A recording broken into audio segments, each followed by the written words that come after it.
Com a gente por telefone. Bom dia, professora. Primeiro eu queria tirar uma dúvida com a senhora. Todo o salário, que foi até um ouvinte que disse ontem, ele disse, não vem todo o dinheiro do governo federal para pagar esses professores. Eu queria que a senhora explicasse para a gente, esse pagamento do salário dos professores vem todo via Fundeb ou é um pedaço do Fundeb, um pedaço do município?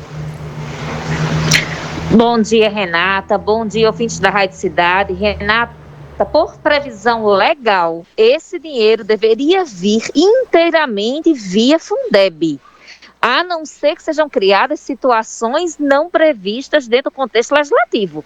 Mas se não, é o Fundeb que se torna responsável pelo pagamento desse quadro docente. Agora, não é raro observar que várias prefeituras têm o hábito de ter penduricalhos dentro do da sua gestão localizada na Secretaria de Educação.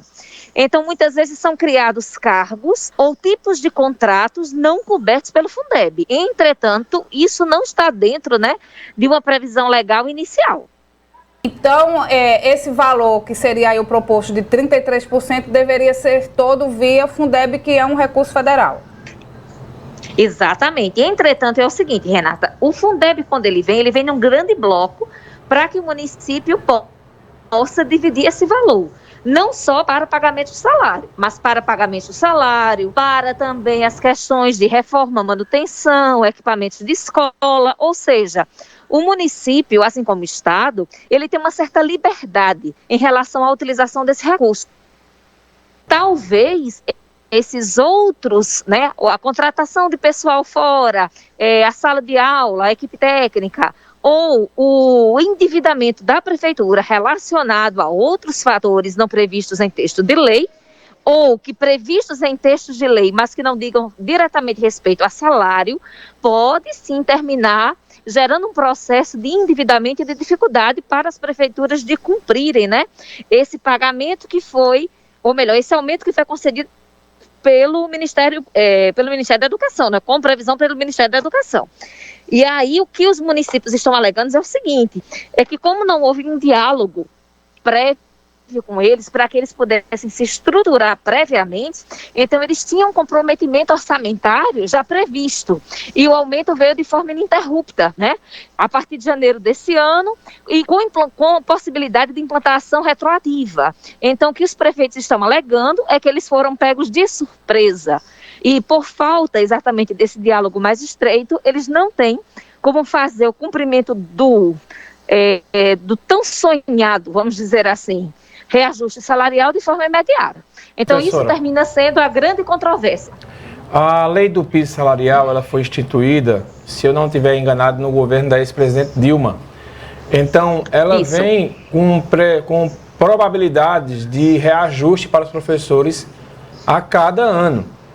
Isso não é uma conversa meio para boi dormir, não, essa história, porque mesmo que não tivesse previsão legal, a questão, Mário, de quem esteja no poder, ou de ser ano eleitoral, de não ser, porque muita gente diz, porque ano eleitoral e tal, mas independente disso, não já deveriam estar planejados, porque ao mesmo tempo que a gente vê essa resistência por parte de alguns gestores alegando que podem ser pegos aí na lei de responsabilidade fiscal, por outro lado, a gente vê as máquinas cada vez mais inchadas, de pessoas. Deixa eu só complementar também, professora, que hoje pela manhã a Neidinha Mota, representando o SISMUC, ela disse que nessa proposta do governo federal existia aí uma possibilidade do município dizer, o município que não tem condições de dar esses 33%, apresentar a sua folha, explicar os seus custos para que pudesse haver um outro tipo de ajuda. E aí ela citou essa questão da educação dos municípios, na maioria dos casos, ele é o local onde as pessoas, aqueles cargos são colocados que não tem aí muito a ver com pessoas específicas para a educação, E aí eu queria que a senhora avaliasse esse quadro.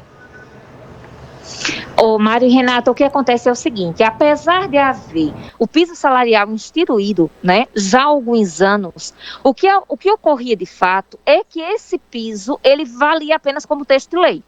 Ele terminava esse reajuste previsto, ele nunca era aplicado.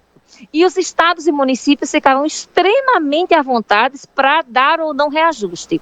Nos últimos anos, a gente ainda teve um agravamento dentro do contexto da pandemia, onde os prefeitos e governadores ficaram meio que desobrigados, né, de fazer reajuste salarial. Então, isso deixou governos estaduais e municipais dentro de uma zona de conforto muito grande.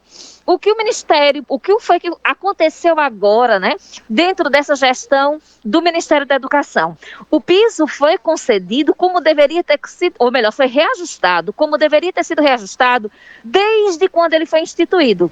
Como havia uma prática disso não acontecer, então os prefeitos e governadores, eles não tinham, mas eles dizem que foram pegos de calças curtas. A grande maioria dos governadores que, de fato, tinham a bandeira da educação como fazendo parte importante do seu governo, apoiaram o piso, como aconteceu aqui no estado de Pernambuco.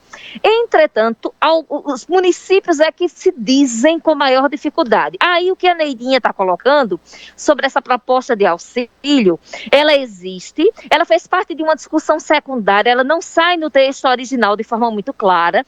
Entretanto, Renato, o que nos chama a atenção é que os municípios que estão dizendo que não têm condições de fazer esse adimplemento e estão propondo reajustes salariais extremamente baixos e fora do piso, são municípios grandes. Porque, por exemplo, vamos pegar 3 exemplos aqui. No nosso entorno, a gente tem Riacho das Almas, que está dando um reajuste bem abaixo do piso. E aí ele está dizendo o seguinte: eu não tenho caixa, eu preciso de uma previsão orçamentária. A gente sabe que Riacho das Almas é um município pequeno, de baixa arrecadação, e que poderia se enquadrar nesse critério. Mas o que justifica cidades como Caruaru ou Recife, né? Caruaru aí ofertando um pouco mais de 10%, Recife ofertando um pouco mais de 13%, não terem condições de fazer esse adimplemento quando, em ambas as cidades, os prefeitos têm como pauta a questão da educação como sendo foco central do seu governo. Então, isso existe um processo de contradição muito grande.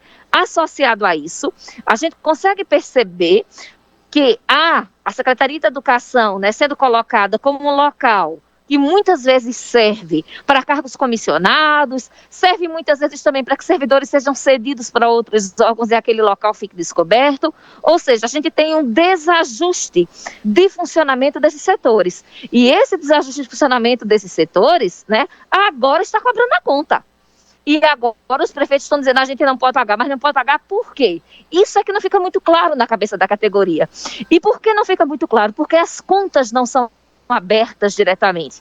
O que a gente consegue perceber é uma dificuldade muito grande de contato da categoria dos sindicatos e até de vereadores, da própria base, para que essa caixa preta, vamos dizer assim, ela seja de fato aberta e se verifique a condição do município em relação àquilo que ele recebe, porque esse dado é público, ele vai estar lá, né, nos sites do governo federal, e como é que ele está sendo gasto na ponta. Eu acredito que, se for necessário, e se faz necessário nesse momento, uma condição de uma conversa franca entre os gestores dos municípios e os sindicatos para mostrar a real situação da educação e fazer um planejamento educacional sério. A gente não vai ter uma educação de qualidade enquanto nós não tivermos, de fato, a participação dos nossos professores ativa dentro de um modelo de gestão, inclusive dos gastos relacionados à educação. Professora, a senhora não acha estranho para a gente encerrar aqui, ter uma reunião com os vereadores e o chamado núcleo gestor da prefeitura estarem lá, a prefeita Raquel, 3 ou 4 secretários e o professor João Paulo, que é o de educação, não estar presente nessa reunião? Não é algo estranho quando ele deveria estar presente lá, porque é o gestor da pasta e ele não estava. Mário, isso no mínimo ou é um demérito, né, em relação ao próprio João Paulo. Talvez a prefeita não esteja satisfeita aí com a sua atuação, o que é uma atuação, inclusive, muito estranha, porque é uma pessoa que não conhece a educação municipal, é uma pessoa que vem do sudeste do Brasil, é uma pessoa que não dialogou com as categorias para saber quais são os problemas relacionados a Caruaru e que tem uma formação assim muito distante da nossa realidade. Essa é uma situação.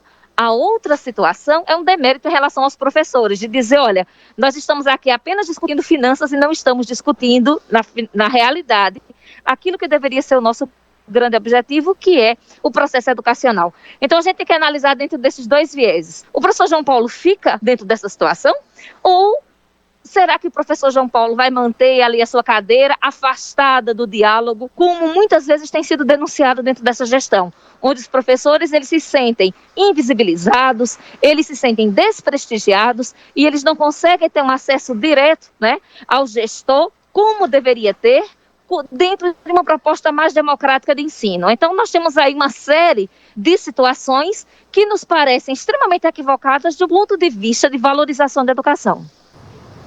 Ok. Tá certo, professora. Muito obrigada, viu, pela sua participação. A senhora que está toda semana aqui analisando a educação federal, estadual e municipal. É sempre muito importante ter a sua visão. E o que a gente torce é que se chegue a um consenso, que os professores possam finalmente, né, ter aquilo que de fato eles merecem, né? E direito. Obrigada, professora. Pois, muito obrigada, Mário, muito obrigada, Renata, ouvintes da Rádio Cidade. Eu sonho com um dia, Renata, em que nós possamos fazer as nossas colunas relacionadas à relação entre pais e alunos, processos educacionais, metodologia, mas infelizmente política salarial ainda é pauta do dia em um país que não valoriza os seus professores. Tá certo. Essa foi a professora Rita de Cássia na coluna Educação na Cidade de hoje.